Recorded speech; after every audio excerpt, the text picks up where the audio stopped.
But me, your man, Louie T. Welcome to the command post. You know what it is. Post up. Take command. I, of course, am your commander-in-chief, Louie T.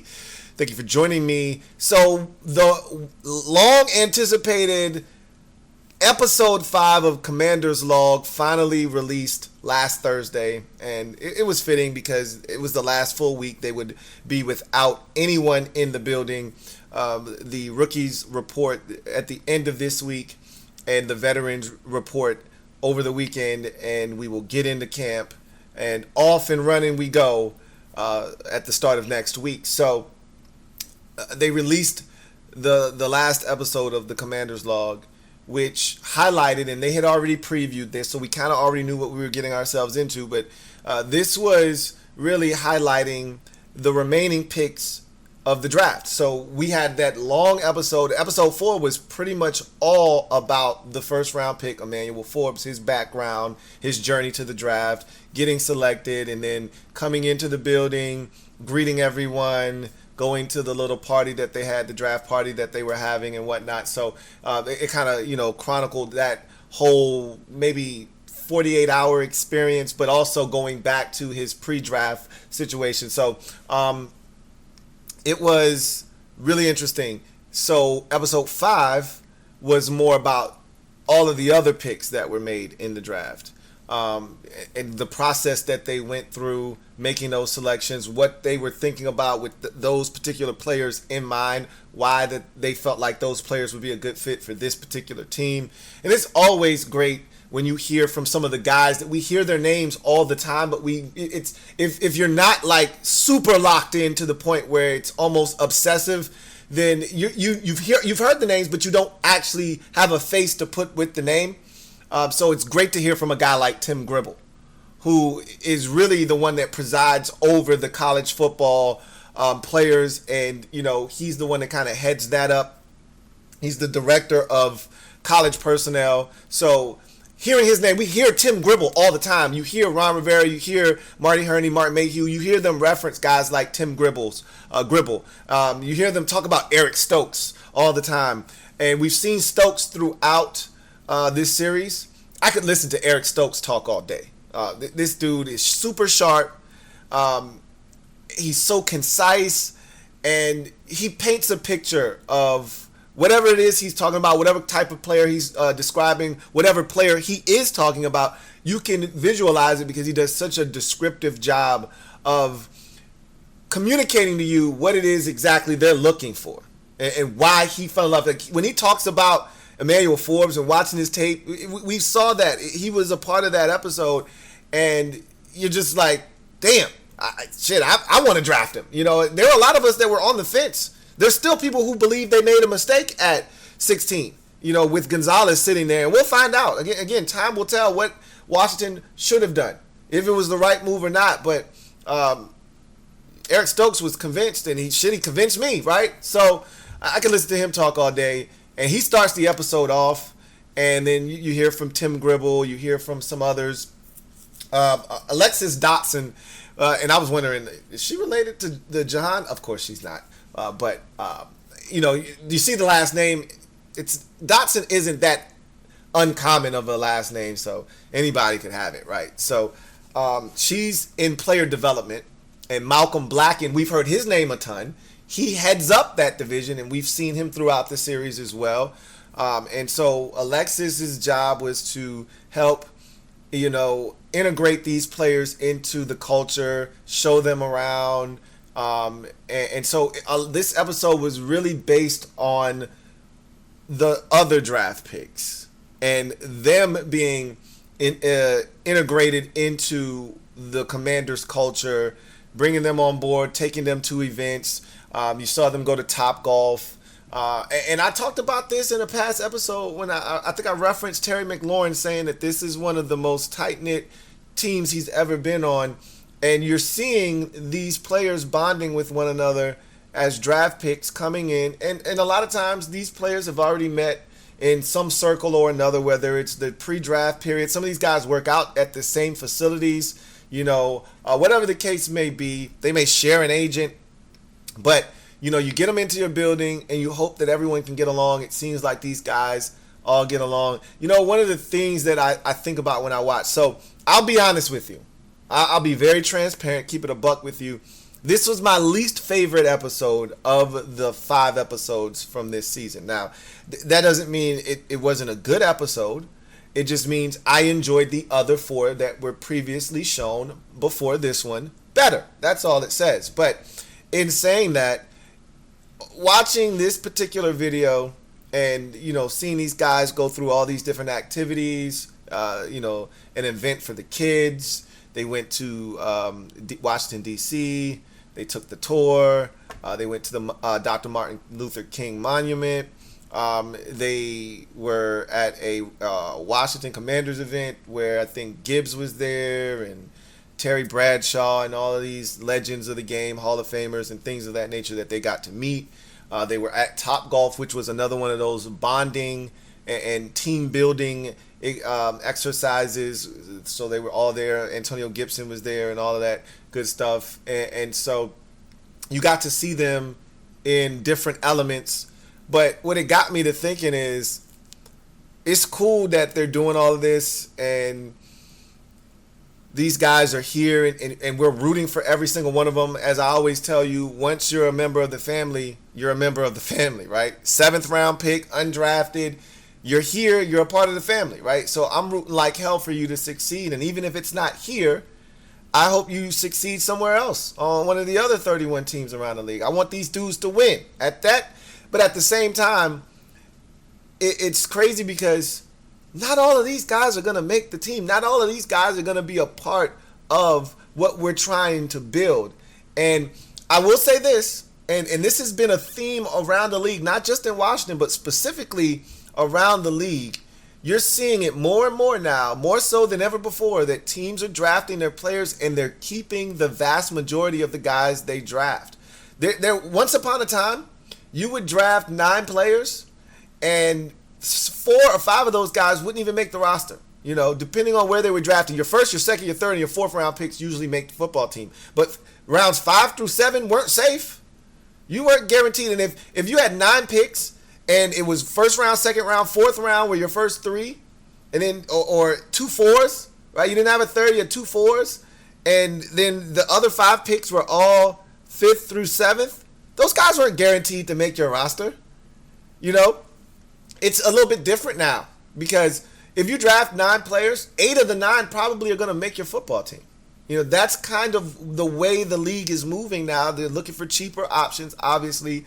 And so, and a lot of times, too, it has to deal with the GM. If you got a brand new GM and he's looking to turn over the roster, those types of things, you're going to have those guys make the team because they represent you. Those are the kind of guys you see as football players that fit what you're trying to build. But in a place like Washington, just look at Rivera and company's history since Rivera's gotten here over the last 3 years. Look at the percentage of draft picks that make the football team. You won't find, even our 7th round picks are making the team. Now, when Rivera first got here, that was out of necessity. We sucked as a roster. We didn't have any talent. So, yeah, there was no reason that all 7, 8, 9, 10 guys, however many players were in the draft class, were making the team. They should have all made the team. As you get, later into Rivera's tenure, you start to see that the roster is coming together. You don't have as many spots, and yet still, a lot of these guys are making the team. I think the only guy that didn't make the team that was drafted last year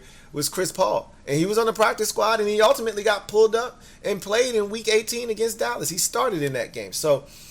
Even the guys that aren't making the team are still around on the practice squad developing and ultimately get an opportunity. Chris Paul's going to be right in the mix in the left guard battle this summer. So a lot of these guys are probably going to make the team or at least have a shot to make the team. I think, the 7th round pick, Andre Jones, and I hope I'm wrong about him because I was really, in the last time I was that down on the 7th round pick, it turned out to be Cam Curl. So what do I know? This kid may ultimately be way better than KJ Henry, better than J.S. Dub, and all these other guys that we got out here. He may turn out to be that guy off the bench that's dangerous. Who knows? Okay, I could be flat out wrong about him, but we'll see what happens this year, and how many of these guys actually make the team and make an impact. I can't imagine all of them making the team and having an impact. I could imagine most of them making the football team, but we'll see what happens. It showed the unity, showed the personality, and I think that's a lot of times what you want to see. I love hearing about what attracted these particular players to the staff. And so listening to, Tim Gribble and Eric Stokes and some of them talk about, these players in particular, a lot of times you're going to hear about their versatility. That's always a big thing when you're talking about some of these players, specifically offensive linemen.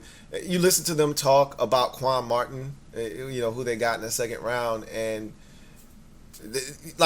there was an opportunity to trade back, and that's the kind of stuff that we really, really are, fascinated by, is the conversation going on in the war room. There was an opportunity to trade back, but Ron was like, we got to stay here and see if Quan's available. If he's here, we're taking him. We're not moving. If he's gone, then we can entertain potentially trading back and getting out of the second round. Because I think the trade that was on the table would have pushed Washington, if I'm not mistaken, out of the second round altogether, or it would have pushed them out of the third round. One way or the other. I remember Martin Mayhew being very reluctant to move. But Ron was like, no. They got a phone call, and Martin was thinking about it, and Ron was like, no. We gotta sit here and see if Quan's available. If Quan's here, we're taking Quan. And everybody in there, it was a consensus. They loved his ability, all of the different things that he could do. And for them, it was a no-brainer, Stromberg in the third round. A lot of them, they loved his versatility. Same with Braden Daniels. Could play all 5 positions. I don't think he can play center, but he played it in spring ball, so they even brought that up in the video. But it's his ability to play both guards and tackle positions, and I think he's got some growing to do. I don't anticipate him being in the mix at all this year. As a matter of fact, if he didn't make the team, I wouldn't be shocked. But again, always keep in mind about guys that you're going to cut. It's not about whether they belong on this roster or not. It usually comes down to on the back end of the roster, those last 5 guys or so that they're kind of making a determination on.